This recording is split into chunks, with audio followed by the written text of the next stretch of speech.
ഭഗവാനേ.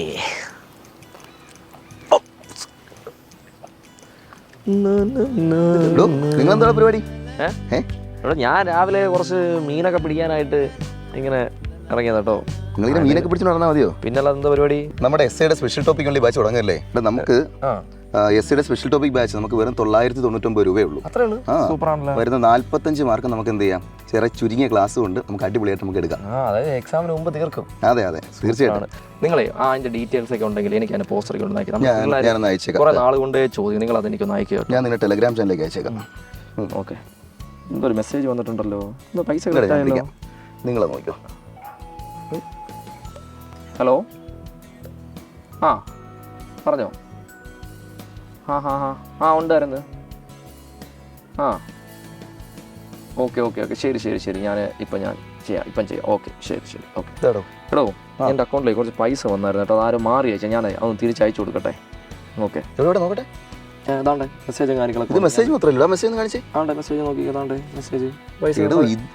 എടോ ഇത് ഉടായിപ്പ് പരിപാടിയാണ്. ഇത് സ്മിഷിംഗ് ആണ്. നിങ്ങൾക്ക് ഈ മെസ്സേജ് മാത്രമേ വന്നിട്ടുള്ളൂ. ജസ്റ്റ് നിങ്ങൾ ബാലൻസ് നോക്കിയതേ. നേരത്തെ ഇത്ര തന്നെ ഉണ്ടായിരുന്നുള്ളൂ. പക്ഷേ മെസ്സേജ് ഒക്കെ വന്നല്ലോ. ഞാൻ പറഞ്ഞില്ലേ എടോ, ഇത് SMS ഫിഷിംഗ് ആണ്, തട്ടിപ്പാണ്. ശരിക്കും പറഞ്ഞു കഴിഞ്ഞാൽ നമുക്ക് ഈ ഒരു കോവിഡ് വന്നതിന് ശേഷം ഈ ഡിജിറ്റലും കാര്യങ്ങളൊക്കെ ഒരുപാട് കയറി വന്നില്ലേ. അതിനുശേഷം നമ്മൾ കാണുന്ന ഒരു കാര്യം പോക്കറ്റടി കാര്യം ഇപ്പൊ കാണാനില്ലല്ലേ. ശരിയാണ്. പക്ഷെ എന്ത് പറ്റിയെന്ന് വെച്ച് കഴിഞ്ഞാൽ വലിയ കള്ളന്മാർ വന്നു. അപ്പൊ ഇതിനകത്ത് നമുക്കിപ്പോ ഈ ഫിഷിംഗ് നമുക്ക് എന്താണെന്ന് അറിയാലോ. ഫിഷിംഗ് അതല്ലേ ഞാനിപ്പോ ചെയ്തോണ്ടിരിക്കുന്നത്. ഈ ഫിഷിംഗ് അല്ല, നമുക്ക് സാധാരണ നമ്മുടെ ഇമെയിൽ വഴിയോ അല്ല ഫോണിലൂടെ ഒക്കെ നമ്മുടെ പൈസ തട്ടിയെടുക്കും. അക്കൗണ്ട് ഹാക്ക് ചെയ്തുകൊണ്ട് പൈസ തട്ടിയെടുക്കുന്ന ഫിഷിംഗ് എന്ന് പറയാം. ഇങ്ങനെ SMS ഫിഷിങ്ങിനെയാണ് നമ്മൾ എന്ത് വിളിക്കുക?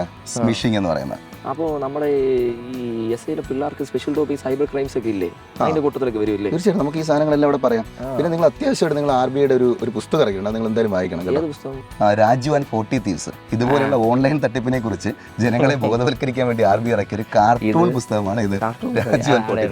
ഇത് പണ്ട് നമുക്ക് അറബി 40 കള്ളന്മാർ അങ്ങനെ എന്തൊക്കെ ഞാൻ കുറെ വായിച്ചിട്ടുള്ളതാ കേട്ടോ. എന്നിട്ടൊരു മാറ്റമില്ലല്ലോ. അതൊക്കെ അങ്ങനെയൊക്കെയാണ്. ഞാൻ കുറെ നേരം ഞാൻ നോക്കും. ഞാൻ ഒരു അവസാന തട്ട കൈ നോക്കാൻ പോവാ. ഇതെന്താ? നോക്കിക്കോ, പണ്ടത്തെ ഒരു ഐഡിയ ഞാൻ നോക്കട്ടെ. 1 2 3 4 5 എൻ്റെ സ്പെഷ്യൽ ടോപ്പിക് പരമ്പര ദൈവങ്ങളെ. എൻ്റെ അമ്മോ, അയ്യോ അയ്യോ